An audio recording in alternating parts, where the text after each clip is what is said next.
of these, I got a little obsessed with mine. In fact, I got a little obsessed with all my stuff. Have you ever wondered where all the stuff we buy comes from and where it goes when we throw it out? I couldn't stop wondering about that, so I looked it up. And what the textbook said is that stuff moves through a system from extraction to production to distribution to consumption to disposal. All together, it's called the materials economy. Well, I looked into it a little bit more. In fact, I spent 10 years traveling the world, tracking where our stuff comes from and where it goes. And you know what I found out? That is not the whole story. There is a lot missing from this explanation. For one thing, this system looks like it's fine. No problem. But the truth is, it's a system in crisis. And the reason it's a system in crisis is it's a linear system and we live on a finite planet. And you cannot run a linear system on a finite planet indefinitely. Every step along the way, this system is interacting with the real world. In real life, it's not happening on a blank white page. It's interacting with societies, cultures, economies, the environment. And all along the way, it's bumping up against limits. Limits we don't see here because the diagram is incomplete. So let's go back through. Let's fill in some of the blanks and see what's missing.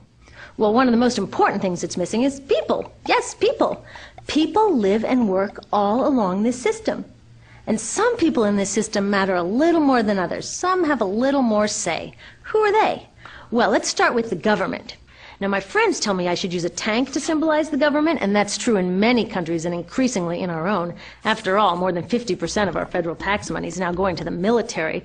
But I'm using a person to symbolize the government because I hold true to the vision and values the government should be of the people, by the people, for the people. It's the government's job to watch out for us, to take care of us. That's their job. Then along came the corporation. Now the reason the corporation looks bigger than the government is that the corporation is bigger than the government. Of the 100 largest economies on Earth now, 51 are corporations. And as the corporation has grown in size and power, we've seen a little change in the government where they're a little more concerned in making sure everything's working out for those guys than for us. Okay, so let's see what else is missing from this picture. We'll start with extraction, which is a fancy word for natural resource exploitation, which is a fancy word for trashing the planet. What this looks like is we chop down the trees, we blow up mountains to get the metals inside, we use up all the water, and we wipe out the animals. So here we are running up against our first limit. We are running out of resources. We are using too much stuff. Now I know this can be hard to hear, but it's the truth, so we've got to deal with it. In the past 3 decades alone, 1/3 of the planet's natural resource base has been consumed. Gone. We are cutting and mining and hauling and trashing the place so fast that we're undermining the planet's very ability for people to live here. Where I live, in the United States, we have less than 4% of our original forests left. 40% of the waterways have become undrinkable. And our problem is not just that we're using too much stuff, but we're using more than our share.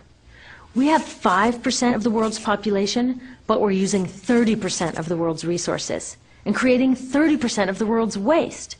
If everybody consumed at US rates, we would need 3 to 5 planets. And you know what? We've only got 1. So my country's response to this limitation is simply to go take somebody else's. This is the third world, which some would say is another word for our stuff that somehow got on somebody else's land.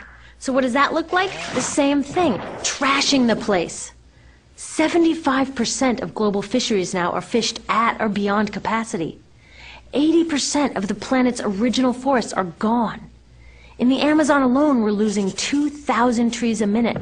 That is 7 football fields a minute. And what about the people who live here? Well, according to these guys, they don't own these resources, even if they've been living there for generations. They don't own the means of production, and they're not buying a lot of stuff. And in this system, if you don't own or buy a lot of stuff, you don't have value.